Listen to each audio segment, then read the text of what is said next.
función va a ser presentarles una serie de láminas en PowerPoint donde comienza la tragedia que hoy particularmente se ensaña con el siglo XXI.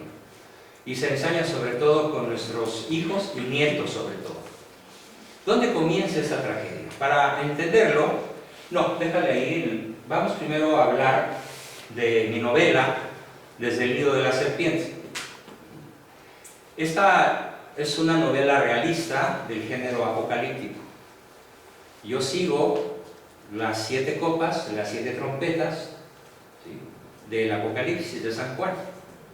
Nada más que lo sigo en un lenguaje moderno, actual. Y todas las bestias y los fenómenos apocalípticos los traduzco en un lenguaje de tecnología actual. Mecatrónica, nanotecnología, computación cuántica y sucesos del orden global que se pueden explicar desde un punto de vista como San Juan lo hubiera dicho de haber vivido en este siglo. Entonces es una narración plenamente realista donde hay muchísimos nombres disfrazados que pueden reconocer. No lo publico porque quiero seguir vivo, no digo la lista de quién es quién, pero cuando alguien me la pregunta directamente por WhatsApp, pues sí se la paso, ¿no? Sí se la paso. Así que los que quieran preguntar en su momento, les paso la lista. Nada más no la suban a Facebook, por favor, porque me lo bloquean. Entonces, la serie completa se llama Desde el nido de la serpiente. La serpiente antigua, el demonio, que obviamente es un símbolo. ¿Y cuál es la principal habilidad del demonio? 15 segundos para contestar. Hacernos creer que no existe. Correcto, muy bien. Las personas que contesten así de rápido van acumulando puntos, anótate 50. No es broma, anótate 50, ¿sale? Después les tengo la sorpresa de qué significan los puntos. Bien, entonces, su principal habilidad es hacernos creer que no existe, que es un cuento para niños, que es propio de un curita analfabeta infiernero pueblerino, ¿no? Sin aludir a Puebla, por supuesto. Su principal habilidad es esa. Y justamente en eso se fundamenta la novela. Cómo ve el demonio al planeta y qué hace con los pobladores del planeta. ¿Qué hace, cómo lo hace y por medio de quién lo hace? El primer tomo se llama Los narcopsicópatas de Huichilobos. ¿Qué quiere decir un narcopsicópata? Un narcopsicópata es la fusión de dos palabras, narcotraficante y psicópata. Y psicópata quiere decir una persona, espero que nadie reconozca en esta descripción a ningún pariente porque menudo problema que tienen. El psicópata es una persona de muchos rasgos, pero destacan 5. En primer lugar, es extremadamente listo, extremadamente inteligente, técnicamente brillante. Maneja bien la ciencia, maneja bien los datos de su país, del mundo, es muy listo, pues muy abusado. Segundo rasgo, es muy mentiroso y muy manipulador. Y como es muy manipulador y muy listo, sabe caer muy bien. Es simpático, es agradable y te lleva al baile con una asombrosa facilidad. Esa gran capacidad de manipulación pues, les permite llegar a la presidencia de la República, ¿no? Les permite llegar a la presidencia de Francia, o en estos momentos de Argentina, o de Bolivia, o de Ecuador, o de Perú. Sus rasgos psicopáticos, no el voto del pueblo. Claro, el voto del pueblo es el resultado de su psicopatía. Un Hitler. Bueno, un Hitler, por ejemplo, ¿no? El asunto es que además se complica, y aquí viene el rasgo principal del psicópata. En nosotros, ¿qué es la conciencia? ¿Un juez o un legislador? Pues, Un juez. ¿Quién dijo? 50. Y en un psicópata, ¿qué es la conciencia? no existe para ellos. Un legislador. ¿Cuál es la diferencia entre juez y legislador? El juez, la conciencia como juez, ¿qué nos dice? ¿Estás mal? La justicia. ¿Estás bien? ¿Correcto? ¿Incorrecto? ¿Dudo? No sé. pregunta, investiga y después de investigar toma una decisión. Pero eso hace un juez, ¿sí? Juzga la acción como buena o mala en el interior de cada persona. Entonces, una persona con cabal salud mental tiene como conciencia un juez que legisla sobre sus actos, no sobre los actos de otros en primer lugar, aunque también los puede juzgar cuando son demasiado evidentes, ¿no? Pero los que juzga, los actos que juzga una persona normal, los juzga respecto de sí mismo. En cambio, ¿qué hace un psicópata? Lo que en ti es pecado, en mí es virtud. Pónganme ejemplos rapidísimos. ¿Cómo sabemos hoy que la totalidad casi de los narcopolíticos tienen por conciencia un legislador? ¿Cómo lo vemos? ¿Cómo lo sabemos? Con el cinismo, ¿no? O sea, para otros, No. tú robas, y bueno, es delincuente. Bueno, sí, pero hay algo mucho más grueso. Con sus leyes que decretan también. Concretamente, ¿cuál? El aborto, El aborto, la homosexualidad, la homosexualidad, el matrimonio gay sexos o iguales. igualitario. Sí. Ellos no obedecen la ley, ellos hacen la ley. Eso es un psicópata. Pero además tienen la agravante de que todos son narcos. Todos son narcos. O sea, todos distribuyen droga. Todos roban en cantidades astronómicas. Desde 1928 no ha habido un solo presidente que no sea el director de las rutas del narcotráfico. Bueno, es que si no tampoco llegan al poder, es lo que utilizan para llegar, ¿verdad? Se venden al Por supuesto. Entonces, el cuarto rasgo de constituir la conciencia en un legislador es algo que hoy hace la inmensa mayoría de los católicos. Los que yo llamo católicos dicen. ¿Qué es un católico? ¿Dice? Pues dice él que es católico. Católicos a la carta. No me gusta la confesión, y menos con este curita al que le conozco cómo roba el limón, o cómo le chupa al alcohol, o cómo tiene su amante encerrada en la sacristía y entre misa y misa se dan sus agarrones. Por eso no creo en la confesión. Y así van seleccionando lo que les gusta y lo que no les gusta, y llega un momento en que ellos son los legisladores de su propia religión. Correctamente, más bien dicho, serían los legisladores de su propia minisecta. ¿Quién forma esa minisecta? Él es el Papa, él es el obispo, él es el peligrés, y él es el que dicta cómo deben ser las cosas en su vida diaria. El problema es que es la gran mayoría del pueblo mexicano. La gran mayoría de los habitantes de este país legislan sobre asuntos que no nos compete legislar, nos compete obedecer, nada más. Nos compete saber y aplicar la ley natural. Esto de la ley natural es terrible, ¿eh? Lo explicaré con un pequeño ejemplo que a todos nos quede muy claro. En la actualidad, uno de mis hobbies más divertidos es cultivar cactus. La razón es que yo nací en el desierto de Baja California, crecí entre cactus, serpientes, alacranes y víboras negras. ¿Sí? Literal, yo no estoy cotorreando, es verdad histórica.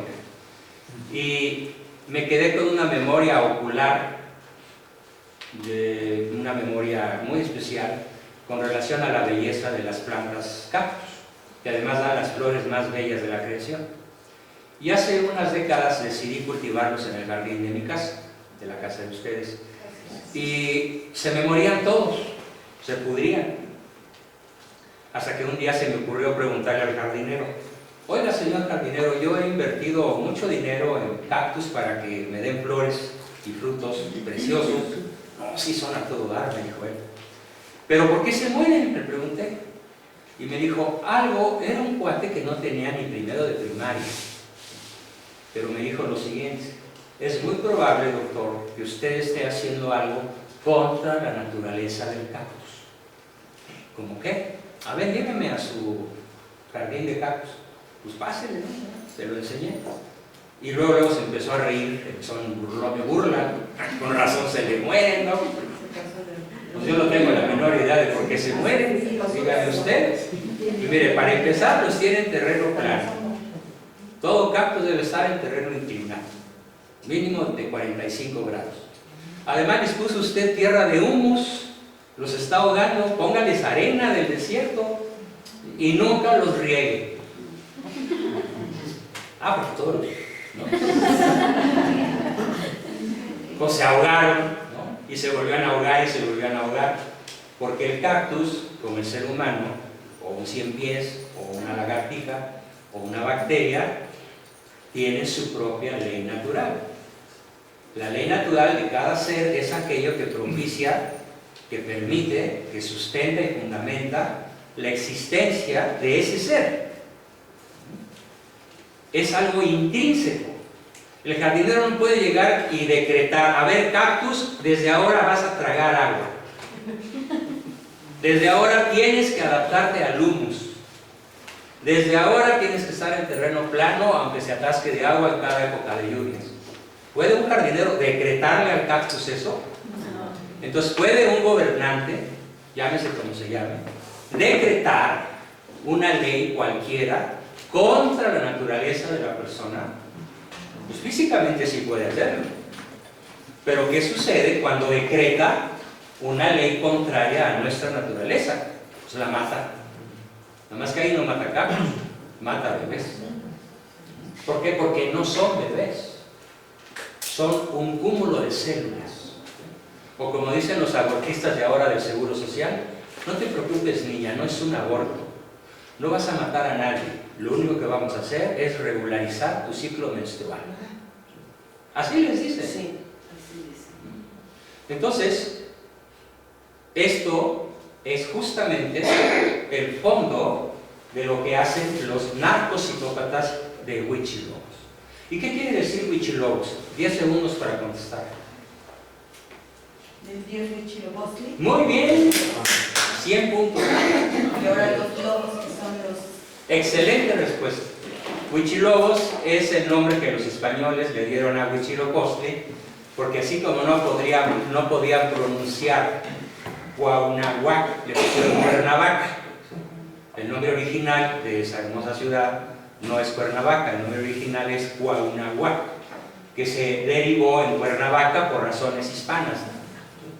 Entonces, Huichilobos, les costaba mucho trabajo decir Huitzilopochtli, y a algún soldado de Cortés se le ocurrió Huichilobos, y ya se dijeron.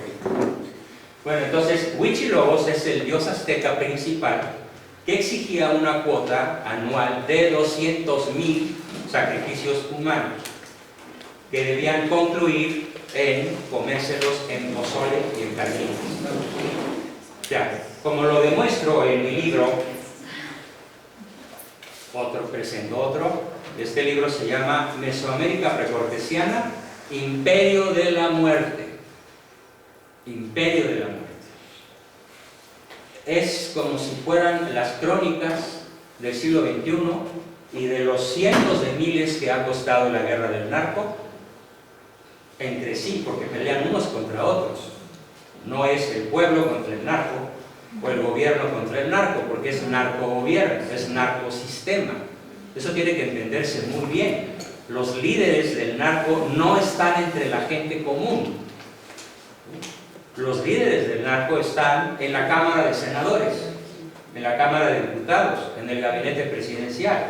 Y el narco principal, desde 1928, Abelardo L. Rodríguez, es el presidente. Y la disputa entre Salinas y Colosio fue una disputa entre jefes de cárteles. Colosio quería el suyo y Salinas no se lo permitió, y ya vimos cómo terminó. Entonces, esto es un pequeño ejemplo de cómo se manejan hoy las cosas. Entonces, el primer tomo narra la historia a fondo de los narcopsicópatas de Huichilobos, pero no en México. No nada más en México, sino a escala global. ¿Quiénes son los jugadores a escala global? Ojo, de la principal fuente de ingresos de nuestros adversarios políticos. ¿Quiénes son los principales beneficiarios y a qué escala? A ver, vamos a hacer un pequeño experimento. Escriban 600. a 600, añádale 3 ceros. ¿Cómo se lee? Añádele 3 ceros. ¿Cómo se lee? Añádele 3 ceros. 600 millones. Ahora multiplica por 19. Eso es más que el presupuesto de la Federación para el 2019. Y eso es lo que el narco produce en América cada año. Lo demuestro de manera contundente, científica, histórica, documental. 600.000 millones de dólares solo en América es el Producto Interno Bruto del narco cada año. Por eso quieren legalizar la marihuana. Por supuesto. Nada más quieren salir del closet. Fox ya está listo con sus miles de hectáreas en su rancho de San Cristóbal para distribuirla en Oxxo. No estoy bromeando. Entonces nuestros adolescentes van a ir a Oxxo a comprar su marihuana. Y al ratito también su carrujo, su ración de cocaína, porque también se quiere legalizar la cocaína para disminuir la cantidad de muertes que hay en el territorio nacional. Si quiere abrir otra fuente de muertes para suprimir la que ahorita existe, que es la guerra del narco, y sobre todo la guerra del narco a nivel interno, porque ellos no tienen amigos, solo tienen cómplices, y todos son adversarios entre sí. Entonces, el asunto es que en el primer tomo narro quiénes son los principales beneficiarios de este azote, de esta plaga del siglo XXI. ¿Quiénes son los que más se benefician? Los masones. ¿No? Los altos jerarcas, los presidentes. No, más arriba. De George Soros, de los Estados Unidos, de judíos. Más arriba. De Rockefeller. Muy bien. ¿Quién dijo Rockefeller? Bravo, 50 puntos. Pero ¿cómo se llaman ellos? Club Bilderberg. Es un Bilderberg. Más arriba. Es un grupo Illuminati. Más arriba. El orden mundial. Se llama Supremo Gran Sanedrín Sionista. Supremo Gran Sanedrín. Supremo Gran Sanedrín Sionista. ¿Cuándo aparece el Supremo Gran Sanedrín Sionista por primera vez en la historia universal? Cuando matan a Jesús. Correcto, otros 50, mira. Muy bien. Eso sí, Ya lo veo. Entonces, cuando juzgan y ejecutan a Cristo, la orden no viene de Pilatos, no viene de Roma, que era la dueña del mundo, viene del Supremo Gran Sanedrín Sionista, Anás y Caifás. Y después, ojo, la creación de la masonería se la debemos al rey Agripa y a los 11 sujetos más ricos del Israel de entonces, un poco antes de la destrucción de Jerusalén, que ocurre en el año 70 por Tito y Vespasiano. Por ahí del año 43, el rey Herodes Agripa decide crear algo que se llamó la Fuerza Misteriosa para evitar el avance abrumador del cristianismo. Y le empiezan a llamar el Gran Impostor. El rey Herodes Agripa entonces es el gran creador de la era posterior a Cristo, es el fundador de la masonería. Y ese Supremo Gran Sanedrín Sionista que él presidía ha tenido una continuidad perfecta entre ese Gran Sanedrín, que obviamente ya existía desde la época de Salomón, desde el rey David y antes, hasta este momento. Entonces, ¿quién gobierna el planeta hoy? Son los grandes capitales, ¿no? Los grandes capitales. Bueno, además, hay que distinguir dos grandes aspectos en el Supremo Gran Sanedrín. Hay que distinguir el aspecto financiero, para que tengan ustedes una idea exacta de cuál es su fuerza financiera. Ellos tienen el 98% del Producto Interno Bruto de la Tierra. El 98%. Dirigen el curso del mundo. Dirigen el curso del mundo. Eso es en el aspecto económico. Quiere decir que 7.000 millones de personas tenemos el 2%. Y 11 familias tienen el 98%.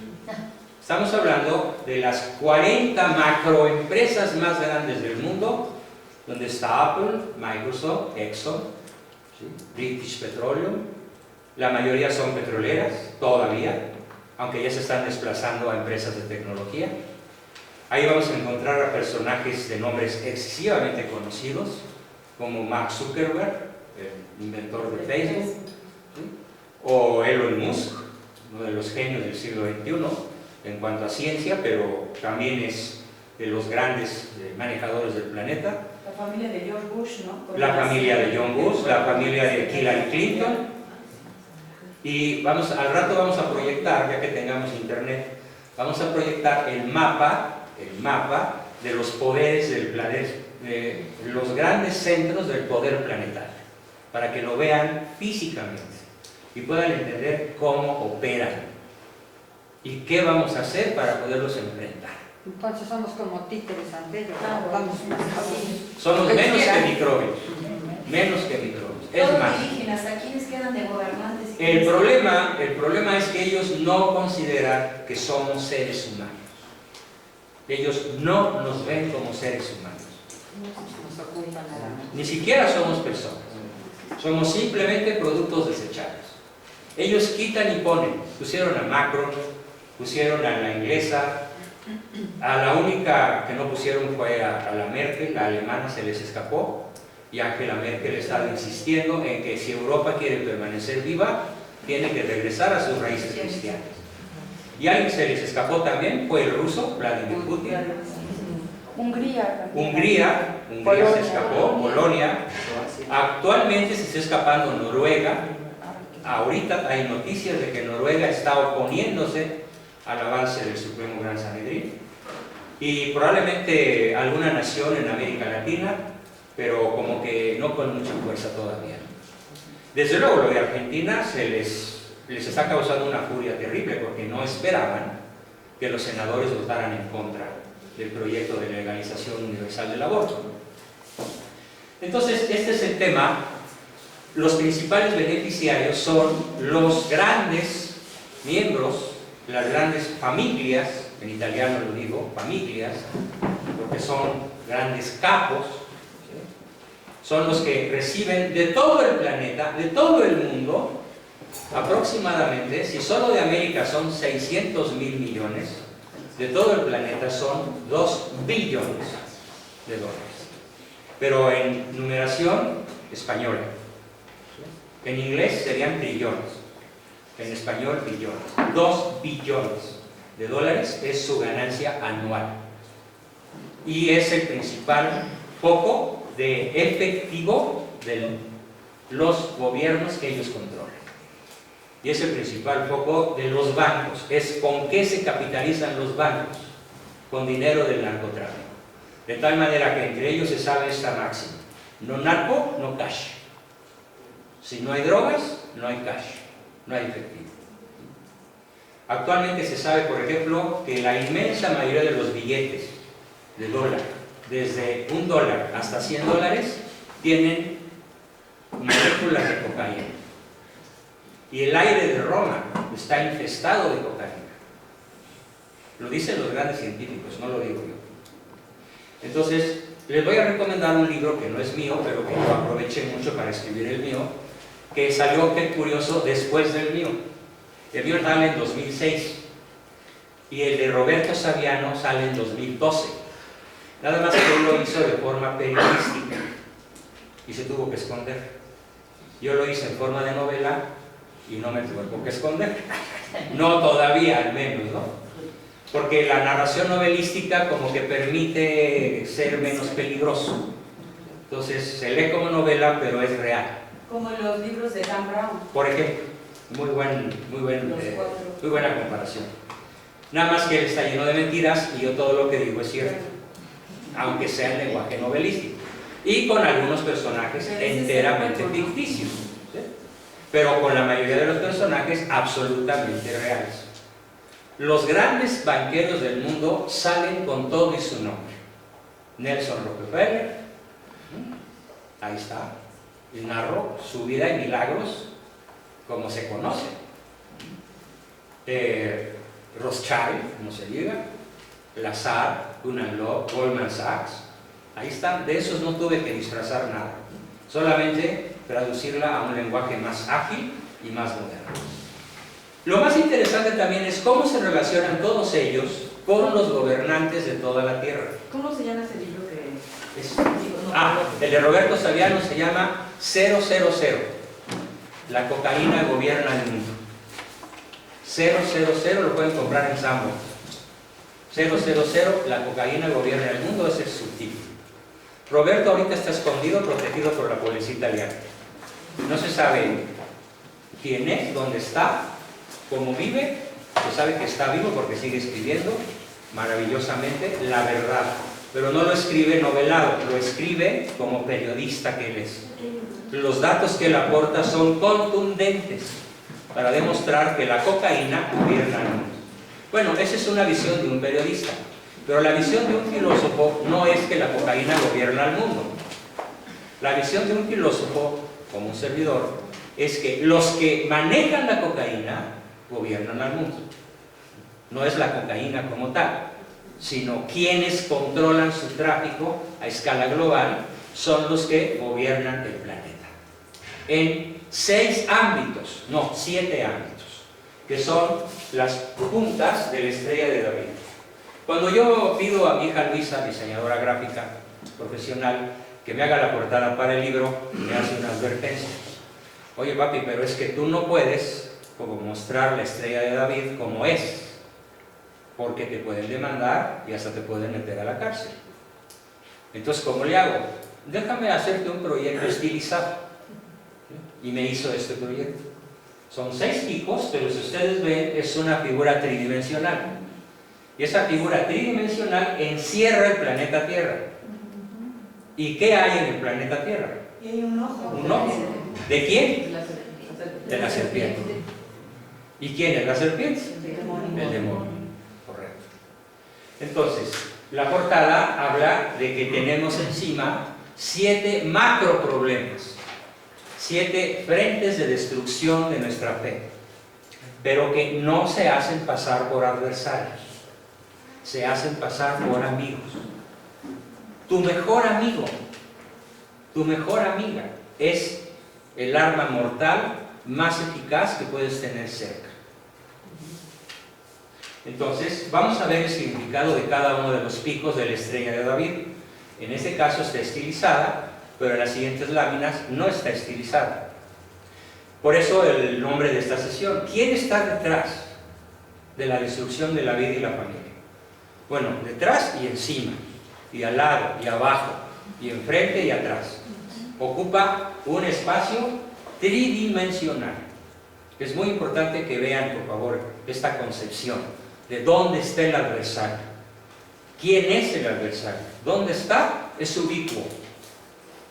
En todas partes, en todo lugar, en lo que compres. Ayer un grupito que tengo en México que se llama Católicos Sin Complejos, un grupo pequeño pero muy bravo, decían, es que ya no hay que comprarle a Ford, ya no hay que comprarle a Walmart, ya no hay que... Entonces yo les contesté, pues ya no vas a poder comprar absolutamente nada, porque no hay cosa que compres, no existe nada que compres que no tenga, directa o indirectamente, posesión de las 40 macroempresas más importantes de la Tierra. O que no tenga el sello, los productos o la marca de las 500 empresas más importantes de la Tierra. No es lo mismo las 500 que las 40. Las 40 son corporaciones y las 500 son empresas. No hay nada, absolutamente nada, que no sea de su propiedad. Hasta los confles. Hasta los confles. Bueno, hasta el suelo que pisas. Toda la minería mexicana fue entregada a ellos. Nada bajo nuestro subsuelo es de la nación mexicana.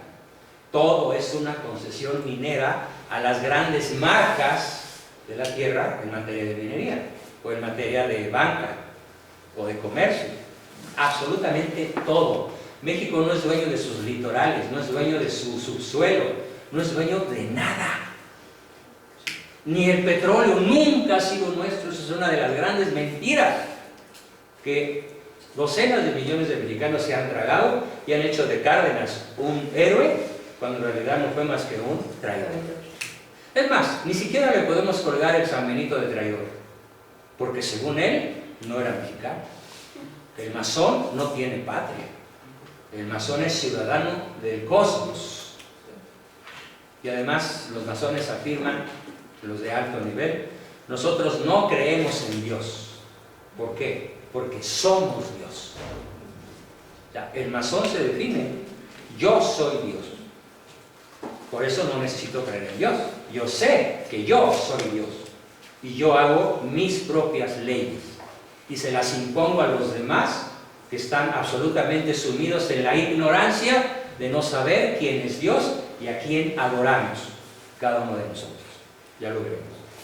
Luego, a quien adoran, pues está en el centro de la estrella, ¿no? En este caso, estilizada por razones de orden legal, en una figura que parece disfrazada, pero que en realidad sí proyecta lo que quiero proyectar.